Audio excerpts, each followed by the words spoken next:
Mais avec ce que rapporte Denis Lessard de la presse, tout indique que Gilles Duceppe prépare le terrain pour une éventuelle succession à Mme Marois.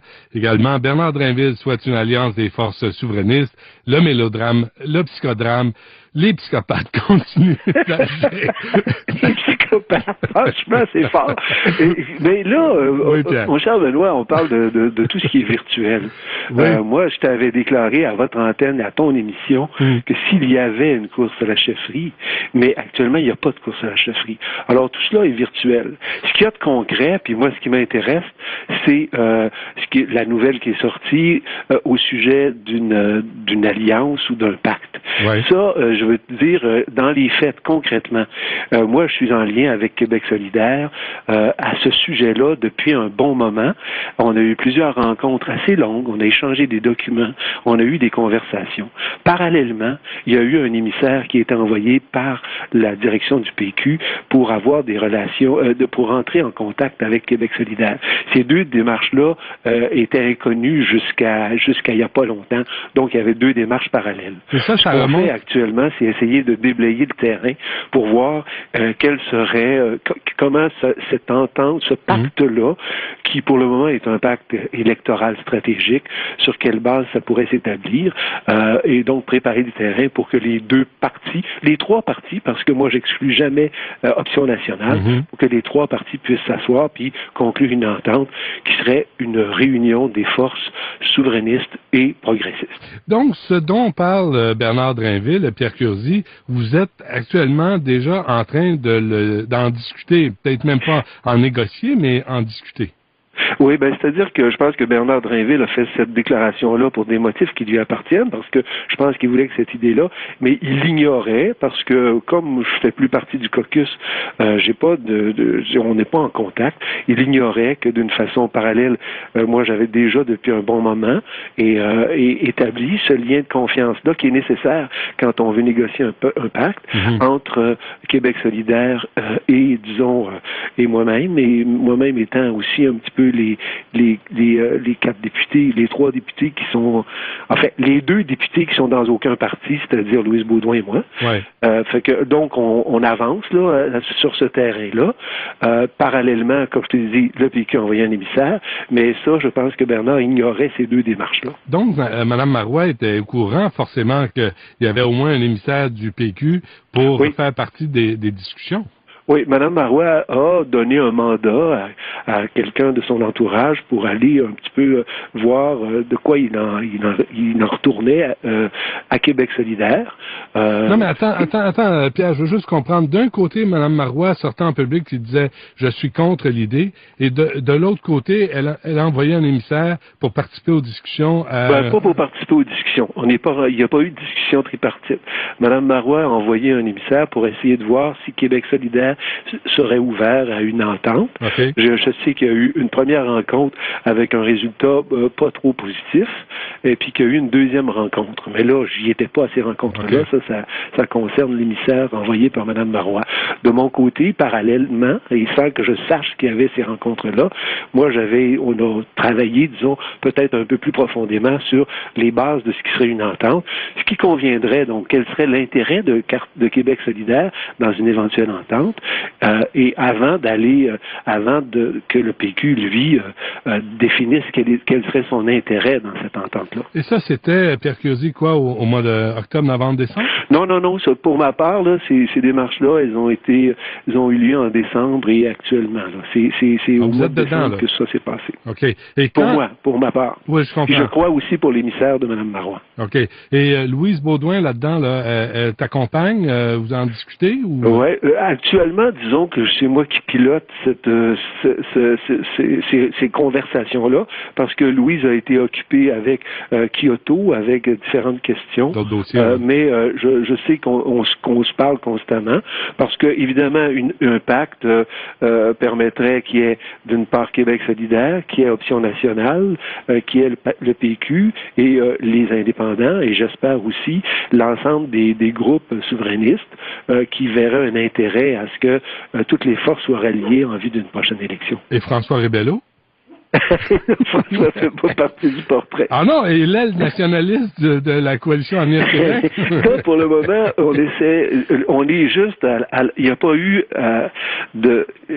de séance de négociation entre Québec solidaire et le Parti québécois officiel. Okay. Donc, actuellement, ce qu'on essaie, ce que moi j'ai essayé de faire avec Québec solidaire, c'est d'établir les bases de ce qui serait, disons, un pacte stratégique électoral. Maintenant, quand les partis s'assoiront pour négocier, si on y arrive, ce que je souhaite, à ce moment-là, chacun pourra aller plus loin, moins loin, puis définir comment ça pourrait fonctionner, ce pacte-là. Bon, et aussi, Pierre Curzi, dans la presse, on peut lire que Gilles Duceppe teste ses appuis. Il paraît qu'il y a eu une conversation avec Louise Baudouin, à savoir si vous reviendriez dans le Parti québécois, au cas où Gilles Duceppe prenait la tête de ce parti-là. Qu'est-ce qu'il y en est, là? Qu'est-ce qui est vrai? Tout cela est virtuel parce que actuellement la situation présente, on n'est pas là, donc ça donne pas grand-chose d'essayer. Est-ce qu'il y a un libéral à la porte? Non, on n'est pas du tout rendu à ça. Tout cela, moi, je trouve que c'est des hypothèses basées sur du virtuel. Non, mais là, ce qui m'apparaît concret, c'est il va y avoir des élections, le mouvement souverainiste doit se regrouper, et pas juste le mouvement souverainiste, à mon sens, tous ceux et je sais pas trop comment les qualifier, mais disons les progressistes, parce que c'est clair qu'il y a comme un déplacement vers la droite qui est beaucoup provoqué par le Parti conservateur puis M. Harper, et que là, actuellement, ceux qu'on doit nommer, disons, du centre gauche, je sais pas trop comment dire ça, hein, on sait plus trop quel mot utiliser, mais disons, ceux qui partagent une vision progressiste de la société et qui partagent aussi une volonté indépendantiste. Bon, tout le monde sent que c'est le moment qu'on se regroupe. Mais Pierre Curzi, ce qui est important aussi, c'est l'image, le branding du Parti québécois, là, qui est le branding de la chicane, de la mésentente, du grenouillage, des coups de poignard dans le dos. Et là, on voit que Gilles Duceppe, qui garde le silence, qui refuse de s'expliquer, et semble grenouiller lui aussi pour prendre la tête du Parti québécois. Il n'y a rien de bon en dehors du Parti québécois pour le mouvement souverainiste. Ben, en tout cas, ce qu'il y a de positif, moi, je te dis des choses comme elles sont. Oui. Donc, concrètement, c'est de cela. Je dis, ça m'apparaît être extrêmement positif.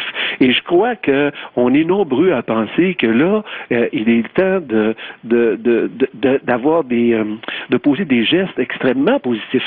Se rassembler, se réunir, commencer à dialoguer réellement, s'entendre sur un objectif électoral, c'est-à-dire une marche vers le pouvoir, s'entendre, et c'est comme la base saine sur laquelle, il me semble, on peut commencer à reconstruire. Le reste, il y aura toujours de l'hommerie partout. Ouais. Alors, moi, ça ne m'intéresse pas trop de spéculer sur cela. Ce qui m'intéresse, c'est de construire maintenant. Si ça réussit, ma foi, on va commencer à avoir un spin plus positif, me semble-t-il. Dans un nouveau parti ou en recréant le Parti québécois? Là, actuellement, on est loin de cela. Pour le moment, on essaie de rassembler des gens qui s'entendraient sur un objectif à court terme électoral, parce qu'il y a beaucoup de part et d'autre de rancœurs puis de vieilles histoires. Ah oui. Alors, si on peut juste s'entendre sur le fait qu'il est plus logique d'unir nos forces, d'essayer de se coaliser aussi au niveau électoral, il me semble que c'est déjà quelque chose de positif. Et ensuite, on peut aller plus loin. On peut peut-être commencer à dire, mais on partage pas seulement la vision électorale, peut-être qu'on partage aussi un certain nombre d'aspects. Puis quand tu étudies les programmes des différents partis, des trois partis en cause, on voit bien qu'il y a des rapprochements clairs, là. Donc, il y a peut-être... Mais est-ce que le Parti québécois, comme parti en qui les gens peuvent avoir confiance, là, est-ce qu'il est en train de mourir, là, comme prévient Bernard Drainville? Écoute, il va y avoir un caucus des députés, puis ensuite il va y avoir un conseil national. Les enjeux commencent à être ceux dont on parle ce matin, des enjeux d'alliance, peut-être des enjeux de réforme d'un certain nombre d'institutions, puis moi je suis très prudent sur ce qu'il faut toucher, mais il me semble qu'il y a, au moins, il y a le début d'une conversation là qui est sur de véritables enjeux. J'espère que à l'intérieur du PQ, il y a les forces nécessaires pour renouveler le PQ lui-même, puis renouveler aussi sa marque de commerce, puis redonner du sang neuf. Maintenant, je ne peux pas en dire plus. Mais Pierre, tu sais, pendant ce temps-là, là, les écoles de la ville ferment parce qu'elles sont mal entretenues. Pendant ce temps-là, les gens qui ont un cancer sont sur une liste d'attente, ils n'ont pas de nouvelles de leur médecin. Pendant ce temps-là, les urgences débordent. On se dit, il y a la réalité aussi, là, vos rêves souverainistes, c'est une chose, mais la réalité vraie, là, au quotidien, elle vous dépasse pour l'instant. La réalité, pour le moment, on peut pas dire que les partis qui sont au pouvoir réussissent à la juguler. Alors, cette réalité-là, elle sera toujours présente. Il y a toujours des problèmes de santé, il y a toujours des problèmes d'éducation.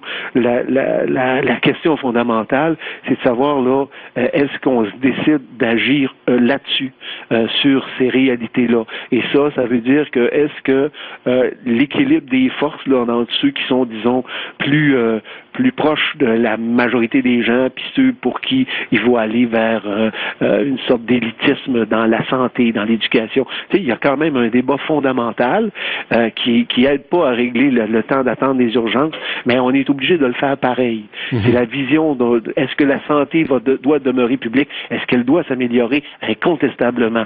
Mais une question fondamentale, c'est jusqu'où on va laisser l'univers privé s'emparer de la santé ou s'emparer de l'éducation ou s'emparer des ressources naturelles ou s'emparer même de ce que nous sommes, là, tu sais. Donc, ça, qu'on le veuille ou pas, ce débat-là dans la société, il est là. On peut pas faire semblant qu'on va évacuer toutes ces questions-là sous prétexte qu'on est capable de mieux gérer la santé ou de mieux gérer l'éducation. Non, mais pendant qu'on en discute, vous autres, vous chicanez sur qui va mener le mouvement. On essaie de construire quelque chose qui nous permettrait de pas être balayés, de pas subir des mauvais résultats de la prochaine élection et d'offrir un choix aux gens sur des grandes manières de voir ça, tous les problèmes. Les problèmes sont réels. Moi, je les nie pas. Au contraire. Très bien. Merci, Pierre Curzi. On va évidemment suivre tout ça. Merci, Pierre. Merci, Benoît. Au revoir. Il est député indépendant de Bordua. On revient après la pause.